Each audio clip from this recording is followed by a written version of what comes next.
to Professor Günseli Sönmez and Professor Günseli Sönmez İşçi for being with us today. We have been waiting for this talk for a long time, so we are all excited. For a note to all participants, this talk is being recorded and then it will be on air by the official accounts of Theatre and Drama Network. It's for your knowledge. So the talk is scheduled to last 30 or 35 minutes, maybe more. We're not sure. But the Professor İşçi, the floor is yours. Thank you. Well, thank you very much. Well, I'm very much pleased to introduce Professor Günseli Sönmez and moderate her session, wherein she'll be making a thought-provoking presentation entitled Shakespeare, Global Adaptation and the Question of Social Justice, a title which is especially relevant given today's circumstances, as she also mentions in her abstract. Well, but before introducing Professor Sönmez, I'd like to thank my student, my valuable colleague, Neslihan, for inviting me in the first place to this platform, to this conference. Thank you, Neslihan. Professor Sönmez is currently the Vice Chancellor and Principal of Royal Holloway University, which is part of University of London. She is the author of Adaptation and Appropriation, expanded edition of which came out with Routledge 2015, and she has numerous books and articles on early modern drama, literary geography, and on adaptation studies. Her most recent article appeared in the Routledge Handbook to Global Literary Adaptation and looks at recent novel and film adaptations of King Lear in relation to contemporary geopolitics and modern India and Kashmir, as well as British colonial legacies. She's currently working on an edition of Shakespeare's Henry IV for Cambridge University Press. I am very much pleased to to leave the floor to Professor Sönmez, and I am also excited and impatient to listen to her presentation. Thank you very much, Professor Sönmez. Thank you so much, and good morning, everybody, from a very wet and very dark United Kingdom, I'm afraid, but I'm delighted to be with you all, and thank you very much for the kind invitation to speak with you today. I'm going to share my screen as I've got a few slides for you. I'm afraid I had a little bit of sound. That's not going to work, but I'm going to, at that point, I will conjure your imaginations to take part with me in that. Just bear with me.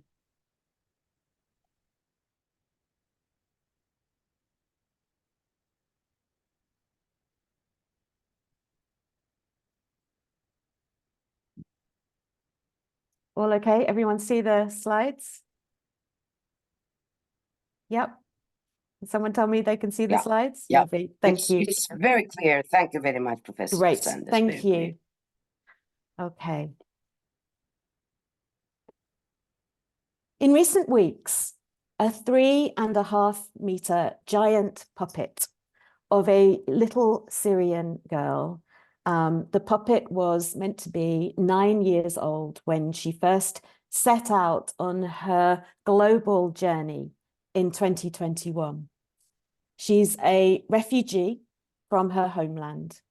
And this 3.5-meter giant puppet of a little girl has recently been walking across the Mexican-United States border. She is, of course, in doing so, repeating a journey that has been made by many hundreds and thousands before her. Passing from Juarez in Mexico through gate number 36 of the port of entry in the border fence into Texas in the United States. Once there, among other activities, she visited El Paso, and there she met local children, many of themselves migrants who had made the same journey and who have now made their home in the United States. You can see a picture there of one very moving greeting, which is from the British newspaper, The Guardian newspaper.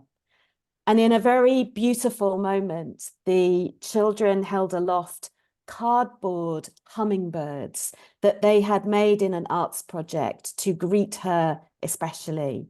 Hummingbirds, of course, migrate freely between the north and the south of the Americas. So I begin with a story of hummingbirds, a story that is not specifically Shakespearean, but that is certainly about theatre and undoubtedly about adaptation and social justice, but which I hope in a moment you will see has a very precise connection for me. Little Amal, for that is the name of the puppet. Little Amal is the creation of the Walk Productions, of Good Chance Theatre, and of Handspring Puppet Company. It in itself is a global grouping of theatre practitioners from South Africa, the UK, and many themselves from refugee and migrant backgrounds. I first encountered Little Amal in 2021, when she, and I have to say the will to humanize her is so compelling for anyone who's actually been in Amal's presence. And you can see just from the photograph on the slide how children in particular, young people, react to her. They look into her eyes, they want to hold her hand, they lose the puppetry, even though, as you can see, it's very explicit about being worked. You can see the human inside, that's, you know, a very visible cage. And quite often, because it's such a heavy piece of work, there have to be changes of practitioner. So you see the head come off, you see the boots go on. There's no hiding, as it were, of the practice, and yet it becomes a magical moment of belief for those present. In 2021, Little Amal made a different remarkable journey, the original walk from Gaziantep in Turkey on the border with Syria, of course, also since then a site of the devastating earthquakes, and of course everyone affected, I know, will be very much in our thoughts as we remember that. And from Gaziantep, over a period of weeks, she made her way to the United Kingdom, some 8,000 kilometers. It wasn't, she didn't walk every step of the mile, almost impossible for practitioners to do that, but she moved through all of those destinations, crossing through countries, over borders, engaging with multiple communities en route.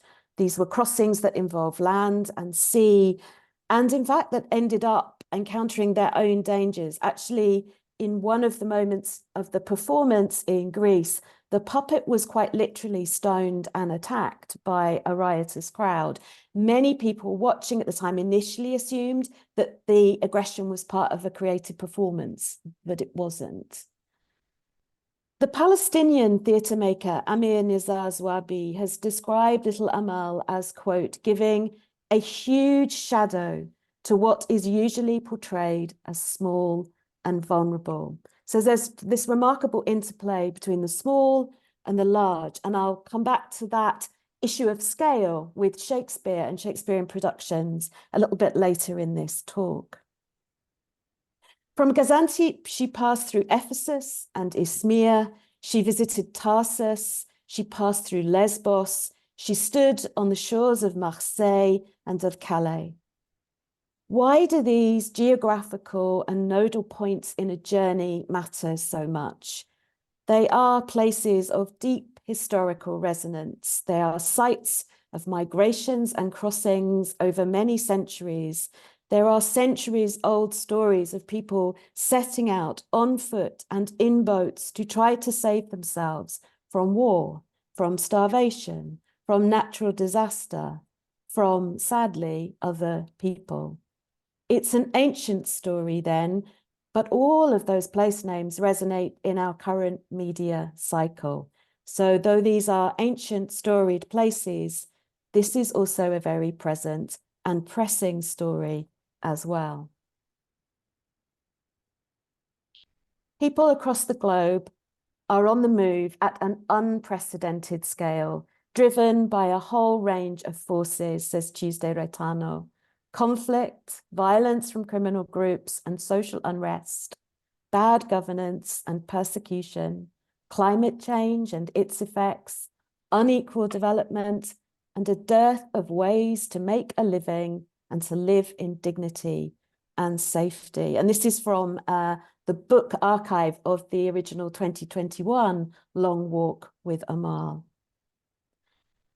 Adaptation, as I am sure you have been hearing in the various presentations and discussions already at this wonderful conference, is in itself part of this interconnected, networked, globalized world of ours. And therefore, adaptation is a story of global migrations and mobilities. What the critic Sandra Young, whose work I'm going to use as a number of key touch points today, has described as a version of Edward Said's traveling stories. Adaptations as traveling stories, I think, is a very powerful concept. And what I'm trying to do in this talk today is to draw some arching, I hope not too tenuous, lines of connection between the theatrical migration of Little Amal and the social justice imperative of theatre making and placemaking, not least in aspects of her journey, but also in the story of the contested and mobile site and signifier that is Shakespeare, and the equally contested and consistently reimagined body of work that is Shakespearean in that context. And in this year of all of the celebrations and markings and memorializations of the Folio project, that mobility and that global mobility of Shakespeare is very much in action, very visible and manifest in our various work at the moment. I want to argue in the process, though, and I'm trying to be very careful about this, and I'm very happy to be challenged on this in the question and answer section. I don't want to argue that Shakespeare in this is himself, or somehow by rite of passage, a redeeming figure, a figure of redemption, or that Shakespeare equals somehow social justice. I think that's a very uncomfortable equation. I also don't want to necessarily say that Shakespeare equals hope in the global adaptational context or in theatre as praxis and praxis. The world is too difficult to make that simple claim. Little Amal's name, for those of you who speak Arabic, of course, you will know, means hope. I don't think hope simply transposes itself onto Shakespeare in this argument that I'm making, though I do think it transposes itself onto theatre practice. I want to argue for Shakespeare as a vehicle, as a pretext, as something that is deployed in and mobilized by the work of activists in theatre contexts and theatre companies for social justice purposes, as a vehicle for debate, sometimes for protest, ultimately, I hope, for cohesion, even if ephemeral, even if only imagined. And so to do this work, I'm starting with Little Amal in London back in 2021 when I first encountered her. So it's a very personal anecdote and story as well. And the first place I actually saw her was at St. Paul's Cathedral, on the steps of St. Paul's Cathedral. And then I walked with her as part of a large crowd over the Millennium Bridge in London to the Bankside area of South London. So very personal. I am in the crowd in this moment. And I am at the very specific greeting of Little Amal that took place at a very resonant Shakespearean geographical site, which is that of the reconstructed Globe Theatre on Bankside in London, which I'm also, I should confess, very proud to be a trustee of.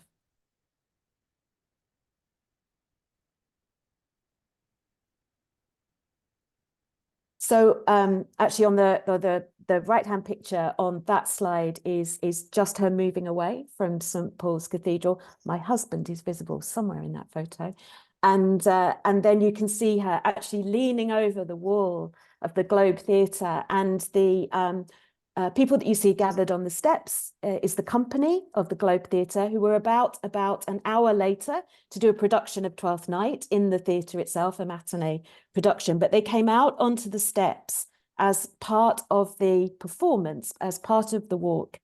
And Michel Terry, along with the company, Michel is the artistic director of the Globe, but was also playing viola in that particular production. And I hope you can already see, those of you who are Shakespeareans amongst us, the first line that Viola speaks as Cesario, cast up by a boat onto a shore of a foreign land. Illyria is, what country, friends, is this? So already you have this resonance of the production they were about to perform, the part that Michel was playing, the costumes that people were in, and the story of little Amal, the 9-year-old. She was just about to become 10 that weekend. They had a birthday celebration for her in London, and her journey from Gaziantep. They didn't actually speak the lines of Twelfth Night on the steps of the Globe. They chose that Saturday afternoon to deliver a moving ensemble rendition of a speech about refugees, which comes from the collaboratively authored early modern play in which Shakespeare had a direct hand D, on the extant manuscript, which is the book of Thomas More. And forgive me, I'll read this for those of you who aren't necessarily familiar with this speech. You'll put down strangers, kill them, cut their throats, possess their houses, and lead the majesty of law in Liam, it means leash, to slip him like a hound. Alas, alas, say now the king, as he is clement if the offender mourn, should so much come too short of your great trespass as but to banish you. Whither would you go? What country by the nature of your error should give you harbour? Go you to France or Flanders, to any German province, Spain or Portugal, nay, anywhere that not adheres to England? You can see this theme of trying to find harbour, moving to different countries, very powerful here. Why, you must needs be strangers. Would you be pleased to find a nation of such barbarous temper that breaking out in hideous violence would not afford you an abode on earth, whet their detested knives against your throat, spurn you like dogs, and like as if that God owed not, nor made not you, not that the elements were not all appropriate to your comforts, but chartered unto them? What would you think to be used thus? This is the stranger's case, and this your mountainous inhumanity. And then they sang to little Amal, and that was a pattern of the day, really, the singing, the communal giving of song and music to this little girl as a gift of welcome. And it was done by community choirs and theatre groups and practitioners. And I'm going to focus on one particular one for just a few moments in a moment. And she then moved on from the Globe Theatre, walking slowly, as a 3.5-metre giant has to do, along the bankside to England's National Theatre, which is just along the bankside on the same side of the River Thames. Stopping at the National Theatre, and there's a great symbolism in that itself, the choice of the theatre forms that greeted her, as well as the theatre buildings and spaces that she interacted with, was really intriguing. And yes, she met with the big puppet horse from a very famous production that's sort of gone around the world called War Horse, which the National Theatre is famous for, and which the puppet was made by Handspring, who were involved in the making of Little Amal. So there were some commercial imperatives and connections in all this too. But actually, you can see she's got a kind of balcony around her here, which is on the outer rim of the National Theatre in London. And there she met initially with a community theatre and a community choir. All of this is so important. Little Amal, everywhere she stopped, in every country and town and village, was about working with local groups, grassroots theatre groups. Making those hummingbirds with the children in Mexico is just another manifestation of that commitment to placemaking, theatre making, and social prescribing. So I wish you could hear the music that goes with this, but anyway, you can see that she is greeted by this huge crowd around the theatre, and she's sung to by that crowd, and hopefully you can see in the video the puppet reacting to that moment. So conjure your imaginations for the most beautiful muezzin that greeted her.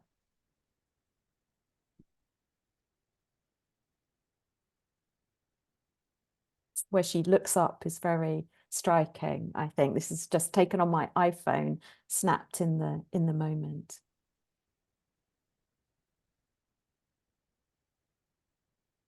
I'll leave that there, actually.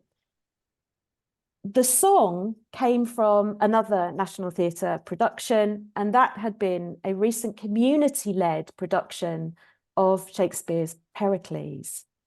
Shakespeare's Pericles, for those who don't know about it, is another play about migrations and movements and exile and banishment and famine and grief. And it moves through Ephesus and Lesbos and Tarsus, those same places that Hamar had been. So there was this beautiful connectivity for those in the audience who knew that. It wasn't spelled out for you, but the choices being made for those for whom those adaptations and associations were available, was available as a piece of the meaning making on the day. So this had been, this was a group who had been part of a community production of Pericles. It brought together different faith groups, different disadvantaged groups, with a company called Public Acts. It actually happened in 2018, and they revived the work for this. Of course, this was just post the pandemic lockdown, so there was also a very symbolic act of all coming back together again, albeit in outside spaces. It was a musical theatre version of Pericles with over 200 non-professional local performers. They'd been recruited locally, this grassroots emphasis again. They were intergenerational, intersectional, and so that social justice theme that I'm trying to put in front of you.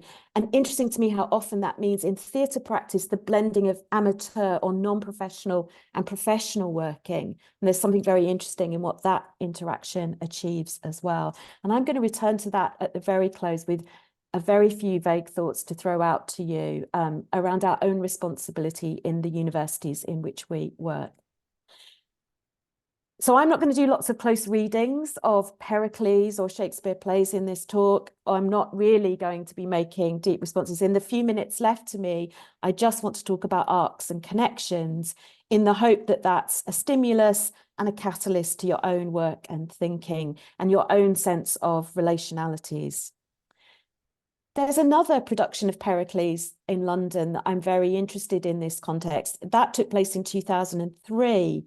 So some years earlier, a Warehouse Theatre London production, which again was a co-creation between a citizens theatre group, a community theatre group called Cardboard Citizens, who work with homeless people or formerly homeless citizens of London, many of them, of course, themselves former asylum seekers and refugees, and the Royal Shakespeare Company. So I talked about big and small when you think about Amal, and that quote at the beginning that somehow she being big mobilizes the small and the vulnerable. You've got these big national companies, the National Theatre, the Royal Shakespeare Company, and you will have your own local equivalents to that. And then working with small community grassroots. So that shifting of scales all the time, that's really important in social justice projects. But where does the asymmetry of power get addressed is something we might want to come back to. The director of that 2003 production was Adrian Jackson. And again, as with the Public Acts performance, it was a mix of professional performers and those from the wider community. It was an interweaving, says Emma Cox, of refugee testimony with the Jacobean text. And actually, prior to that production coming together, a 5-actor sort of mini version of Pericles had travelled to and been performed in those same refugee and disadvantaged communities. And it was then that the community testimonies were gathered. So Shakespeare is a kind of springboard for thinking there. The Southwark space, and again, that's on Bankside. So all of these are going on in this same geography, which is also of interest to me.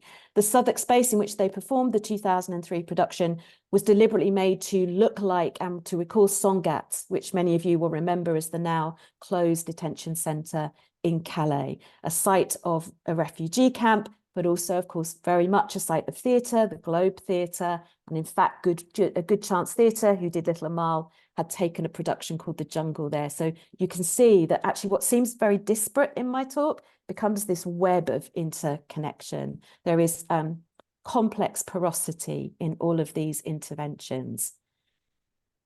There is a risk in what I'm describing here of what Rustam Barucha, always a very admirable and difficult voice of challenge in our work, and a producer by his own terminology of dissenting notes on our research, of privileging migrancy as a mode. But I'm trying to argue that migrancy is the issue of our age, from climate change to complex geopolitics.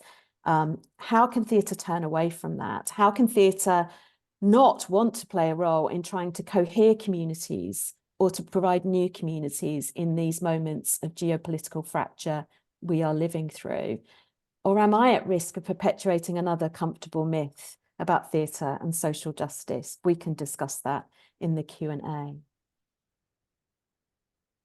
The American director Peter Sellers, in a foreword to an excellent little book on theatre and migration by my Royal Holloway colleague Emma Cox, begins with a discussion of that Pericles production, says this is Peter Sellers: "The act of making theatre is the act of recognizing, affirming, extending, imagining, and reaffirming a community or possibly communities," and all those active verbs there: recognizing, affirming, extending, imagining, reaffirming. Adaptation is by its nature cross-media, it's cross-cultural, it takes place in international and transnational contexts. It performs, therefore, for Shakespeare in adaptation, the act of migration and mobility. And it also performs, as I hope my talk is trying to make manifest, the new convergence culture in which we operate and new networked modes of participation and collaboration. Sandra Young and Chris Turman's recent collection on global Shakespeare and social injustice for Bloomsbury describes this as an important moment for our academy, for higher education, at a time when calls for justice, they say, are all the more prevalent in public life across the world. The academy too is called to attend to questions of social justice. And if I had more time, this idea of attention is something that is starting to be something I want to do meaningful reflection on. And I want to say right at the end that I think that student activism has been very powerful in this context of paying attention in the moment. And I'll end with that as I say, a very open reflection and sort of gesture forward, really.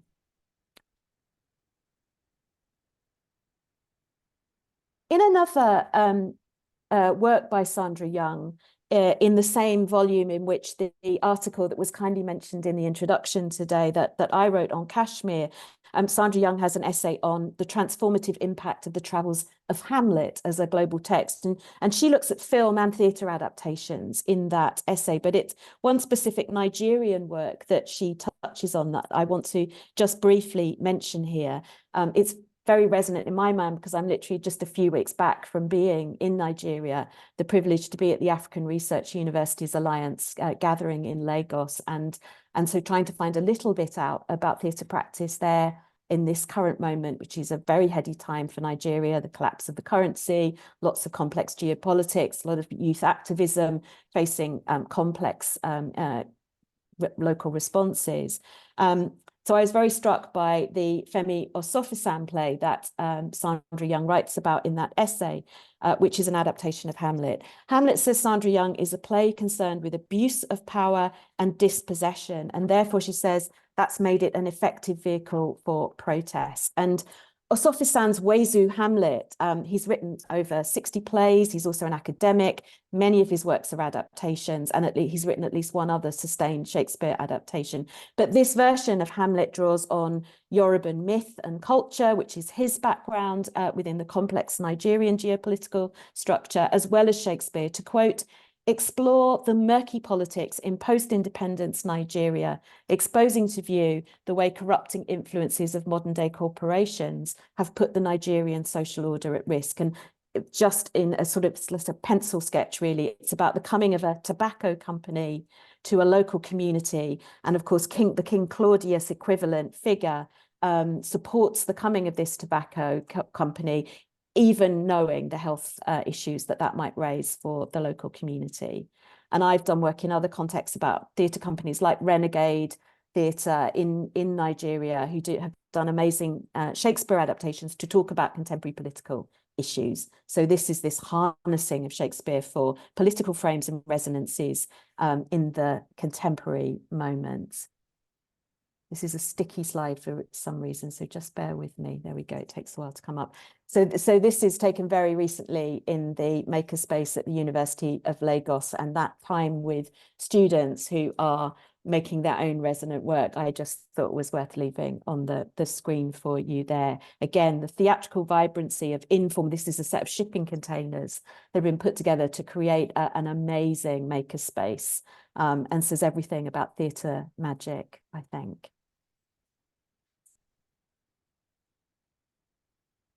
In the same volume as the one I cited earlier from Sandra Young and Chris Turman's work, Susan Bennett, a great collaborator of mine on global Shakespeare, has written about rethinking global Shakespeare for social justice. And I wanted just to give you this very resonant quote. Instead of constructing a canon of favoured global Shakespeare performances, we must rigorously seek out a fuller range of productions involving the whole world. And in that work, continuously track what we include and who we leave out. What we include and who we leave out. And I'll come back to that in just a moment to close. She talks about The Tempest and about Pericles as journeying plays and as plays to think about mass migration. And then there's an essay in the same volume by Linda Gregerson concentrating on The Tempest in an era of mass migration. So you can see there's lots of minds on this problem at the moment. Alexa Alice-Jobin in the same volume talks about the use of Shakespeare for social justice or political expediency. But she also calls out the risk of overclaiming the remedial function of art, citing Douglas Lanier's work. And Doug Lanier's, on a number of occasions, questioned this. This is what I was trying to say right at the beginning, the tendency of claiming that Shakespeare in itself is reparative, the performance of Shakespeare as kind of automatically socially conscious or inspirational. I think what I'm trying to argue is Shakespeare isn't automatically that, but the very global currency and mobility of Shakespeare makes Shakespearean texts available for us to do that work with him and to make those social justice interventions.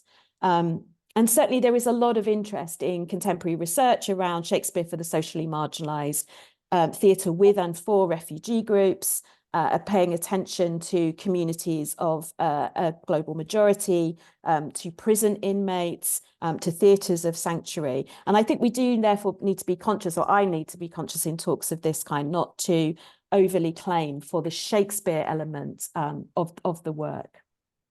What Alexa Alice-Jobin talks about, they talk about needing to use Rita Sharon's idea of radical listening and equality between teller and listener.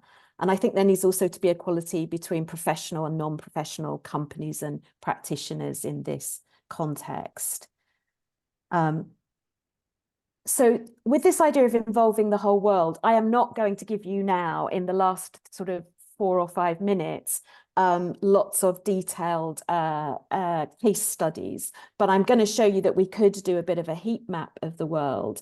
Rustam Barucha has written about new Asian explorations of Shakespeare himself, and he's talked about how they're concentrated for the most part in what he calls the newly industrializing economies of Southeast Asia, notably Singapore. And in Singapore, the focus is not particularly on sort of relocating Shakespeare to Singaporean or Southeast Asian context, but using Shakespeare to think about cultural difference within Asia and ASEAN context itself. And so Baruch is working on the work of the director and writer Sen, who's also done a Hamlet. So interesting which plays this work clusters around, I think, and that's a kind of issue in itself, the kind of sample of plays that become the focus for social justice work.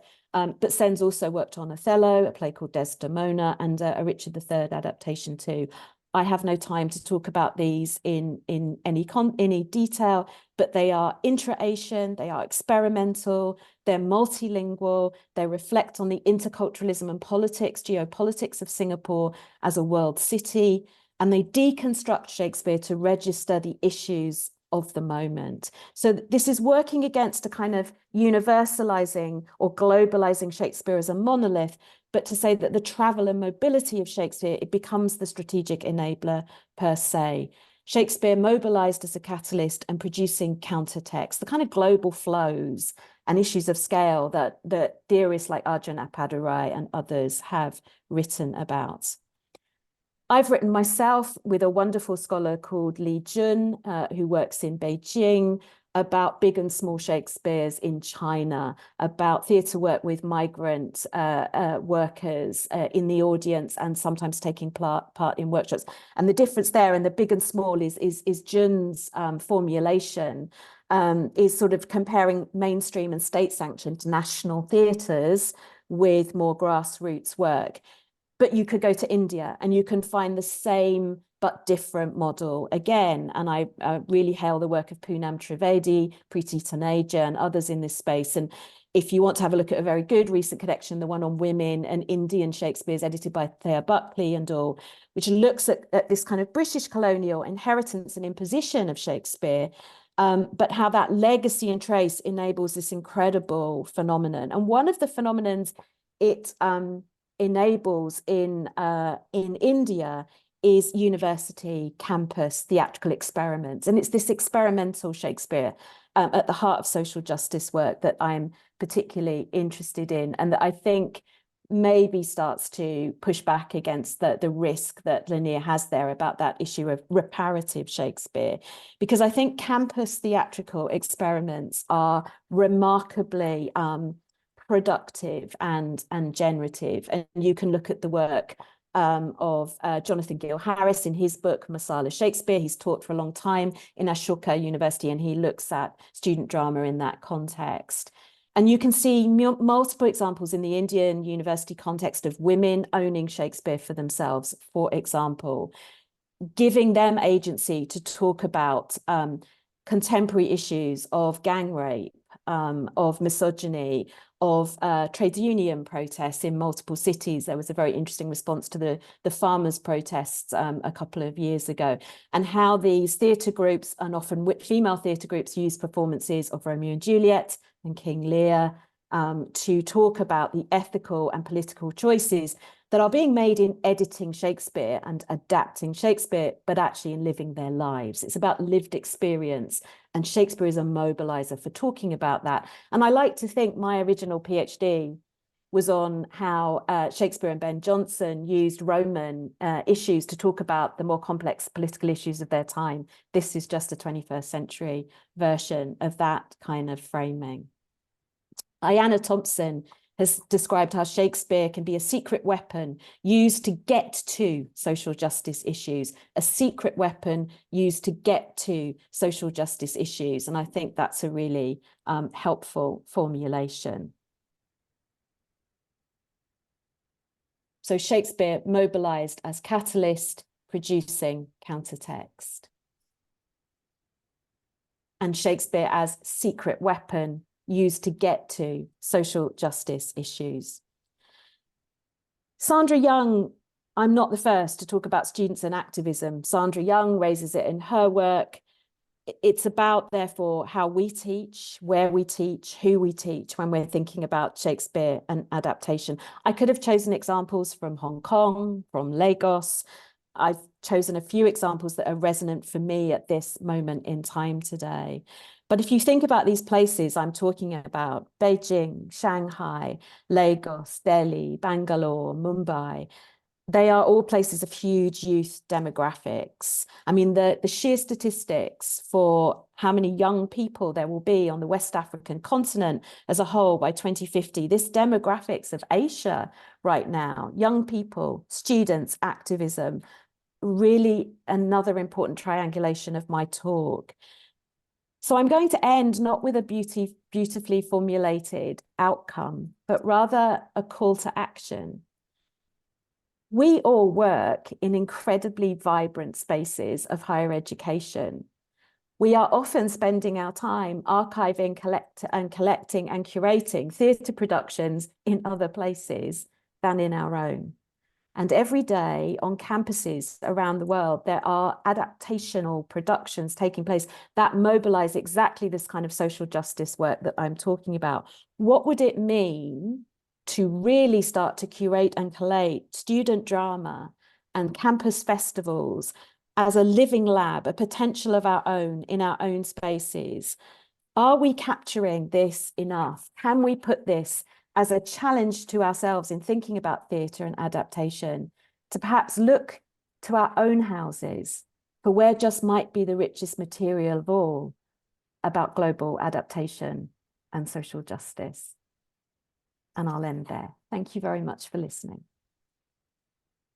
Well, Professor Sönmez, thank you very much indeed for this indeed provocative, thought-provoking talk. Professor Sanders attracted our attention to, and is my voice okay? Because I have slight flu. Okay, now she has attracted our attention to how Shakespeare is adapted or should be adapted, how Shakespeare is used as a secret weapon or should be used as a secret weapon to call attention to social justice, to call attention to those who are included and those who are left out. And I think that she also warned us or attracted our attention as scholars, as teachers, as instructors in the classes to be, attentive on social justice issues. Not only when producing adaptations of Shakespeare, but talking about Shakespeare in class, to talk about who, to focus on these social justice issues and to highlight these issues. And she has attracted our attention to also Little ML, actually, which is very big, or who is very big, which is symbolic, as she also implied, and her journey, the symbol of a migrant little girl. And Pericles is a relevant play to contextualize Little ML's journey. I was thinking, thank you very much. Indeed, you enlivened some of my worries in the class as well. Thank you very much for this, Professor Sanders. When I will open the floor to questions and answers. But when I was listening, first, let me ask not maybe a question, but a kind of remark.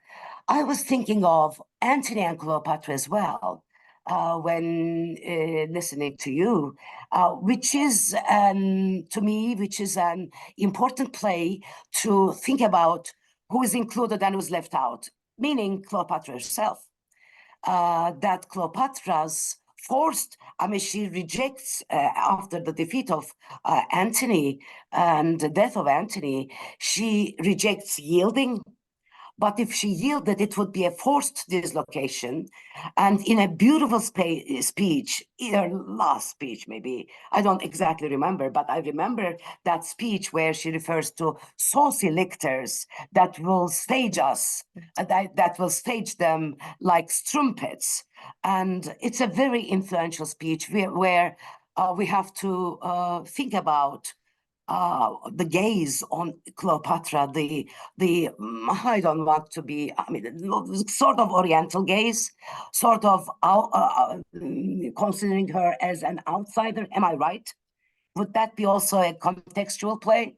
Absolutely. And it's really interesting how, again, students now working in this space, some of the work at the Globe workshops that have been going on recently are really interested in Antony and Cleopatra for all of those reasons. I think as well, the debate about who Cleopatra is, and I think the early modern scholars of colour networks, particularly vibrant set of debates around that. But you're right, it's a play about forced dislocations again. It's a play about asymmetries of power and who gets to control narratives. And I think it's really fascinating, therefore, who is claiming these incredibly canonical plays, but coming at them through different points of entry, and new media and new practices enable some of those different points of entry to that material. And I'm very interested in this work about the challenge it makes to the Western praxis and to the Western paradigm, and what it really means to do equitable work. For someone like me to work in this space of global Shakespeares, I have to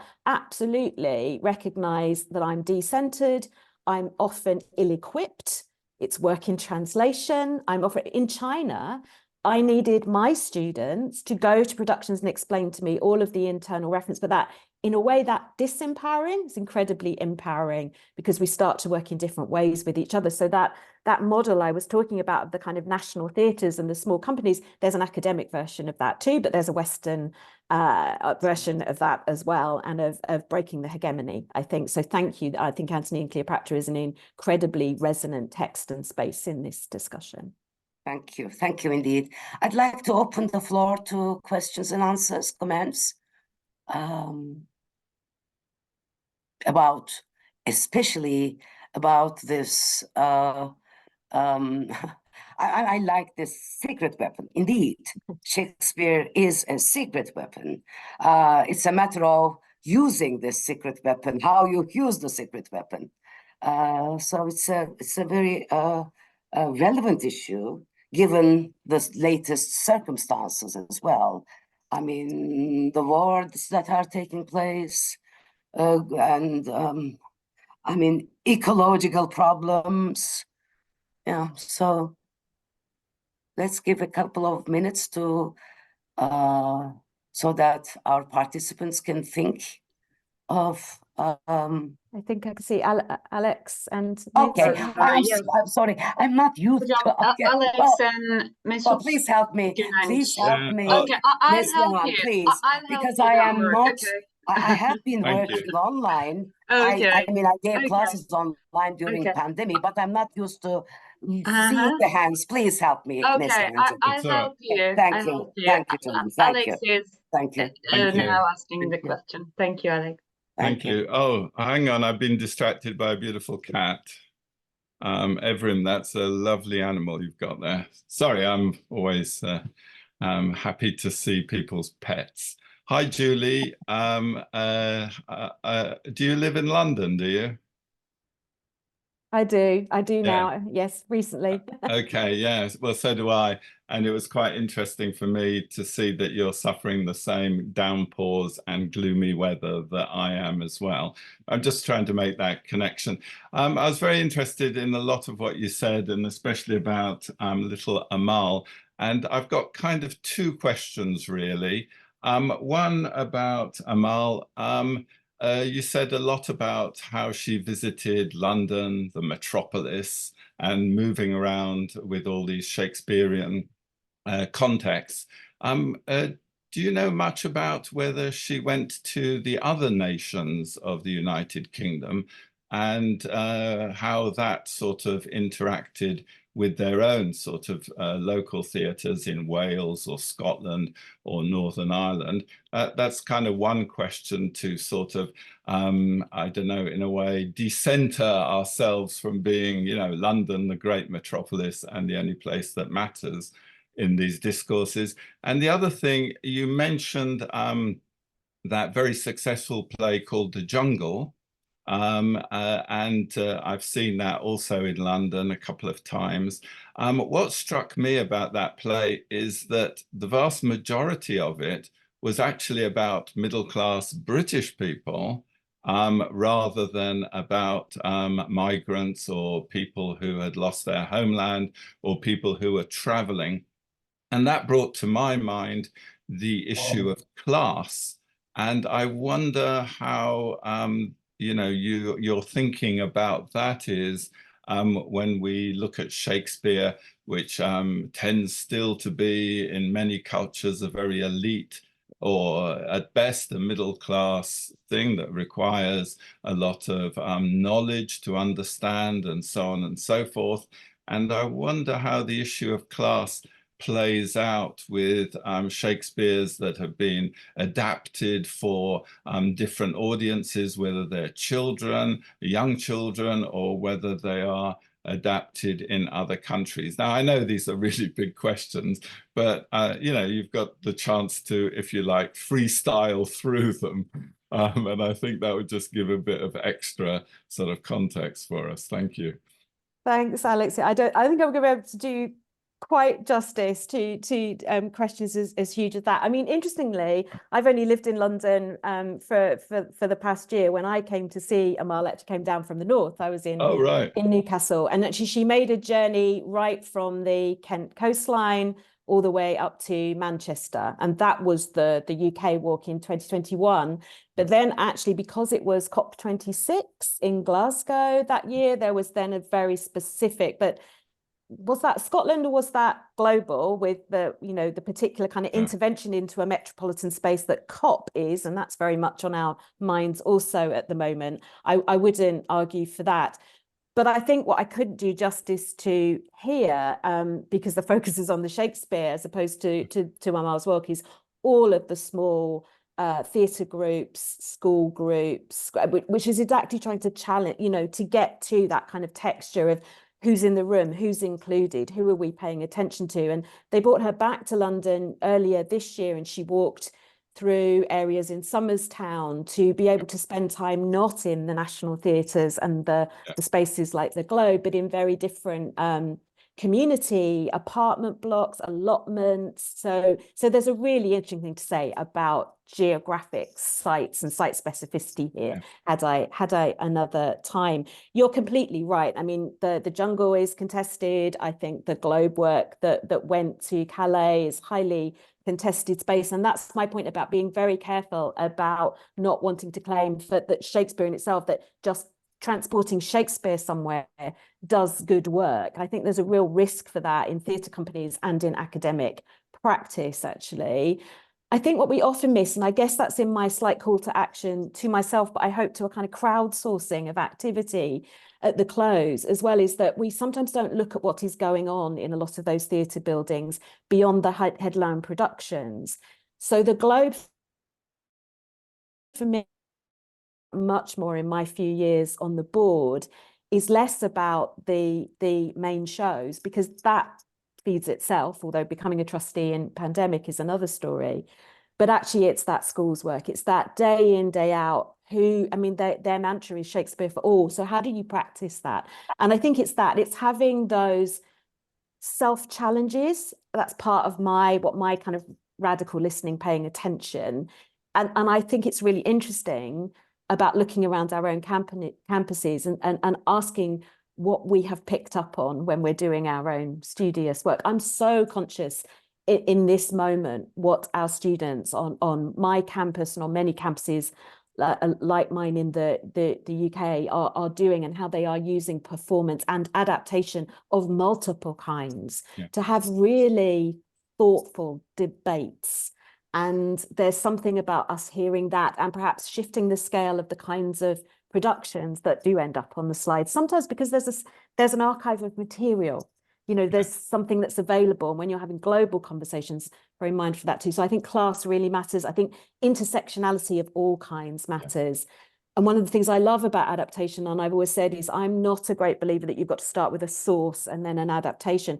I think points of entry tell us a lot about where people are, and we need to be where people are, and we need to go to them, as it were. Thank you. Well, thank you. Thank you. Well, Günseli, Neslihan. Professor İşçi, Mesut Günenç is going to speak. Ask a Okay. question. Well, if please, it's okay. please take the floor. I will not be able to see who wants to. Please Okay. take the floor. Thank you very Okay, much. I mean, I'll help you. I'll help you. please Thank do. you. Please do. So the floor is for Mesut Günenç. Next question. Thank you, Neslihan Hocam and Günseli Hocam. And Professor Sanders, thank you so much on behalf of organizing committee and TDN. Thank you for your attendance and illuminating presentation. Sorry.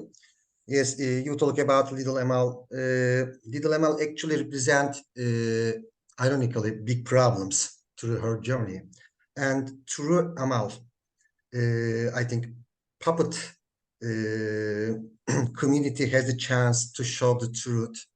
And my question is, could we have the chance to discuss minor characters or could they be included through adaptation?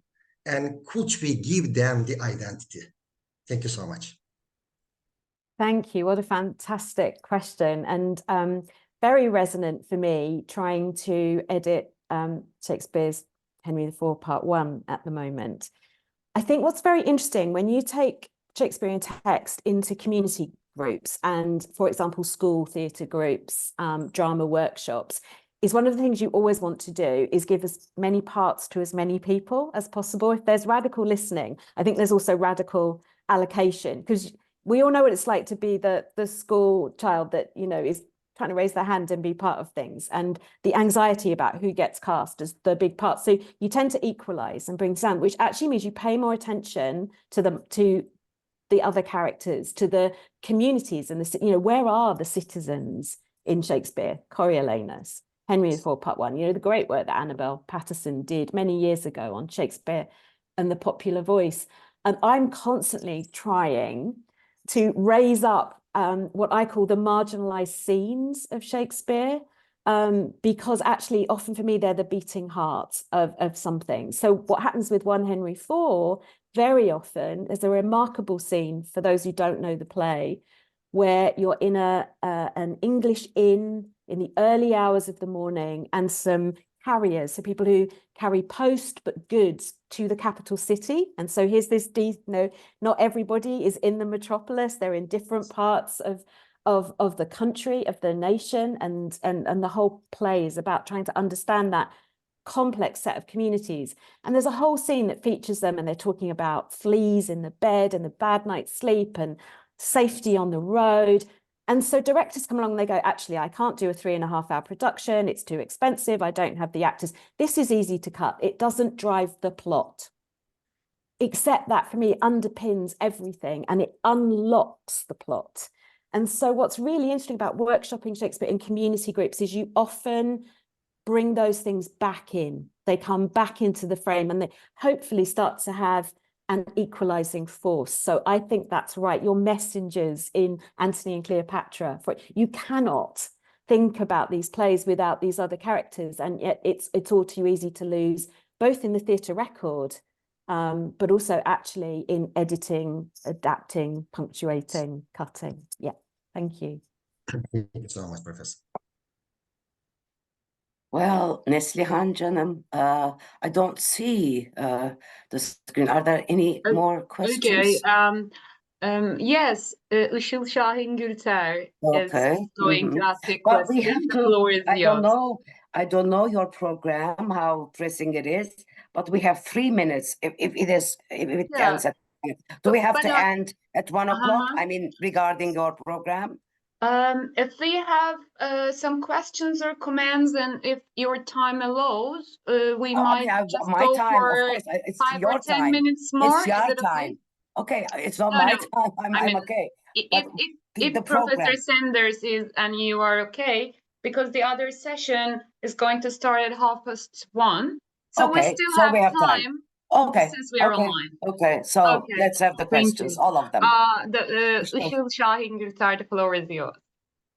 Thank you, Professor Sönmez İşçi for chairing this session again on behalf of organizing committee.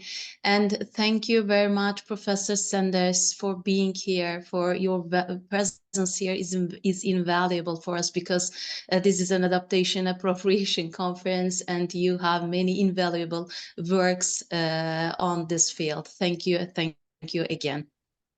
We know that we adapt text Shakespearean scripts according to the needs of our time or the challenges of the time. I just want to ask and want to know that what do you think about the question, how can Shakespeare, both in his original scripts and in transcultural adaptations around the world, become an ecological discourse on stage, as well as a model for environmental practices in the theater? You stated and talked about social justice. How can we relate it, those texts, those adaptations, to ecological justice? Thank you. Thank you. That's another big question, but a very important one. And I think I'll use the globe as an interesting example because it's a sort of very real-time one for me. It's something they're thinking about a lot at the moment. I mean, I would always say that social justice is social and environmental justice. And I would say that climate justice is a social justice issue.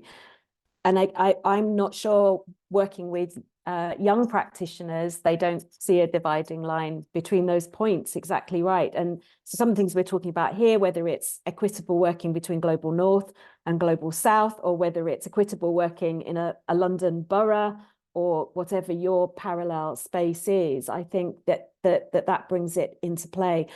What's interesting for me, I suppose, from the kinds of materials I've been presenting today is Amal is the story of the long walk is a story of a series of site-specific interventions. And I think site specificity is very important in bringing the environmental into the frame, because you ask questions about place.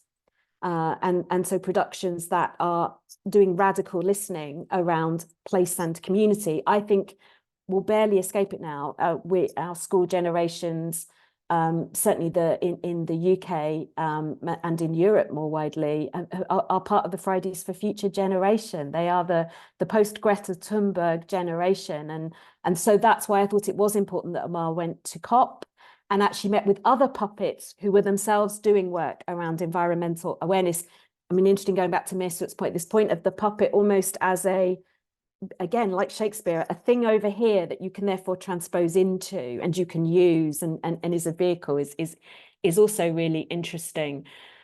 I also think there's something very interesting. I mean, look at those photos that I shared with you of Amal and what she's made of, the wood, the awareness of kind of deconstructing theatre's own practices and asking about theatre as a sustainable practice. And that's very live at the moment. So it works in a number of frames, I think. And I think the Shakespeare plays, again, because they do reflect on place and weather, they lend themselves. I wouldn't say, again, I think claiming some sort of ecogenesis in Shakespeare, I would be troubled by, and I worry about some eco-criticism in that context. But I think these plays like The Tempest, where it is about Caliban yielding up the resources of the island to the colonizer, lend themselves to climate justice debates and to global south, global north debates in really rich ways. I hope that's halfway helpful. Thank you. Thank you so much. Thank you. Do we have other questions? I'm checking. Please let me know if I cannot see here. Well, now I also opened the whole participants and I can't see more questions and comments. Okay. Okay, yeah, Sıla, okay, Sıla. Professor Sıla not really about Şenlen-Güven. theater, but yes, please. Okay, it was a very interesting talk, and while you were talking about stories of migration and mobility, I thought about not a play but Paradise Lost. If that play, that poem, Milton's Paradise Lost, if it was adapted into a play, And, you know, we have Satan as being exiled and, you know, humans being sort of created and sent to a new world, damned, you know, in a way, living with brutes and, you know, the prohibition. It's kind of, you know, the narration, I never really thought about in that sense, but while listening to you, I thought about, you know, how that might be adapted as a play. That's a really interesting intervention. I mean, the one thing that strikes me is where Paradise Lost has been very richly adapted, and certainly around young people, is through the Philip Pullman His Dark Materials trilogy, which of course then also went on a journey from being novel to theatre adaptation. And actually he is using Milton there to think about forced displacement, alternative opportunities, social justice. So I think you're absolutely access to knowledge. right.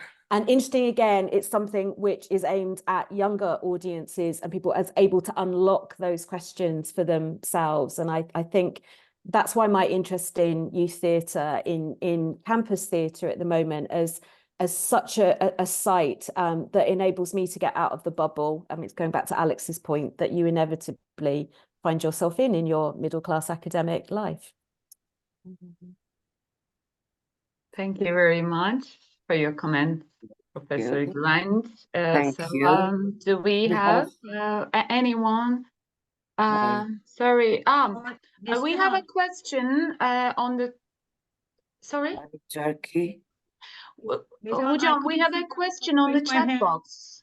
Yeah, I saw it, but it disappeared. Yeah. There was a question or a comment. Would you like me to read it, Professor Sönmez? I can see it. I've got it on my screen. Thank you, Harith. Yes, I mean, exactly.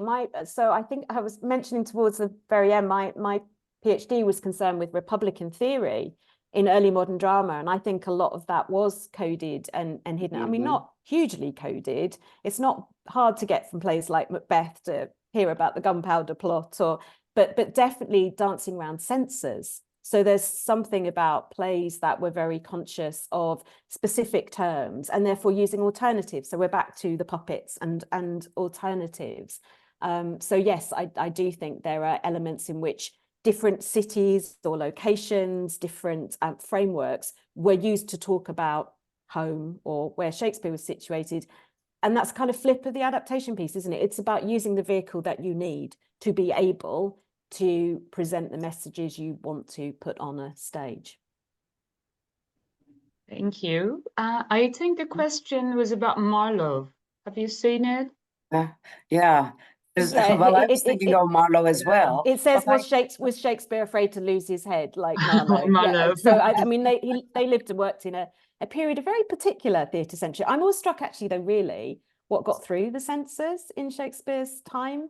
A remarkable amount got by. So, and I was really struck by that, working and looking at theatre practice in China. It really depended which province you were working in, what the local authorities' approach to things were.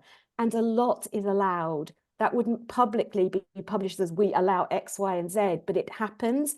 And I think that's my point about radical listening. We need to somehow find permission to access the spaces where these things are happening and not assume that there is silence because we have not yet found them. So that's back to Susan Bennett's point about what we're finding and what we're hearing and who's not in the room at the time. Thank you. So do we have other comments or questions? Gülden Natipoğlu. Hocam, Günseli hocam. Okay, Yeah, Gülden. Okay, Gülden. Do we have time? Well, we should. Yes. Okay. Yeah. Professor Sönmez, do you have time? I mean, like it's fine. I can take this last question. Okay, then we last question. Then let's make it last question. Yeah. Okay. I apologize for my camera. I have to keep it turned off. I'm not a Shakespearean scholar, and my knowledge of the dramatic convention does not go beyond the basics. So my question may be very naive, but I'm going to ask it anyway. So my question concerns the theatrical space of performance. So in the convention, we have the stage as a central space of performance, and we have the space of the audience. But we have another important space, which is off stage, right? And it is, I think, very politically speaking, of course, and metaphorically speaking, I think it's very important. And in the traveling image of the puppet, public spaces in diverse locations from city to city, from country to country, they become the stage, right? And bystanders become the audience. And where do we see the offstage here? And metaphorically speaking, of course. And how does the metaphorical or symbolic offstage, how does it function in such politically motivated adaptations of Shakespeare? Thank you. Thank you. Another incredibly rich and resonant question. I'll start with Amal and I'll end with Shakespeare. Because I was really struck actually doing various walks with Amal, and you're right, what starts to blur of who is audience, who is performer in that? Because actually when the picture that you saw of the young child, I've seen so many examples where children have gone straight up, they've handed over gifts, they've engaged, they become performer, or do they take the performance into real life? I think the shading of the lines, but actually what's also really interesting is to look down side streets to see who's just peeking out of a window but hasn't been part of the whole performance, who gets a fragmentary thing. Reminds me of what the pageants must have been like in early modern London, the partial or the point of entry again. And I loved at one point you could see the boots going on, you could see the actor, so there's a, you know, the offstage, but the offstage in Amal is also, I would say, all the workshops where things like the hummingbirds were made, all the school projects, all the side learnings, and there is a really fantastic archive of all of that done by the various theatre groups, school teachers, local NGOs that were involved. So there's a cast of thousands really in that kind of thing. And if we go to Shakespeare, there is a version of that I want to say too, is again, that if you take these big companies like a Royal Shakespeare Company or a Globe Theatre in my context and cultural setting, there is a lot going on even in those spaces and places that are off stage, that are in different kinds of communities. And I think being aware of that would help us to really understand what we need to protect and maintain. That it isn't just performances on a Saturday night on a main stage, you know, important and impactful though they can be. And it's often that ecosystem that we lose if we do not fund our cultural venues and community groups properly. But in the plays, it goes back to Mesut's very resonant question.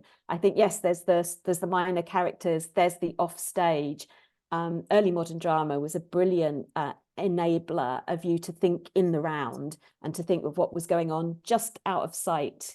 And the carrier scene is a perfect example because there's horses. Horses are mentioned all the time in Henry IV. They don't bring a horse onto the stage. So you've got mud coming on an actor, which tells you about a whole geography. So I'm really interested in synecdoche, in part for whole, and what theatre does to ask us to imagine that bigger picture. And imagining a bigger picture feels really important to me on a social justice level as well. Thank you. Professor. Well, I think that is the end of this session. Professor Sanders, I'd like to thank you once again very much for giving us this chance of listening to a presentation, participating in a presentation that opened up various avenues in our minds.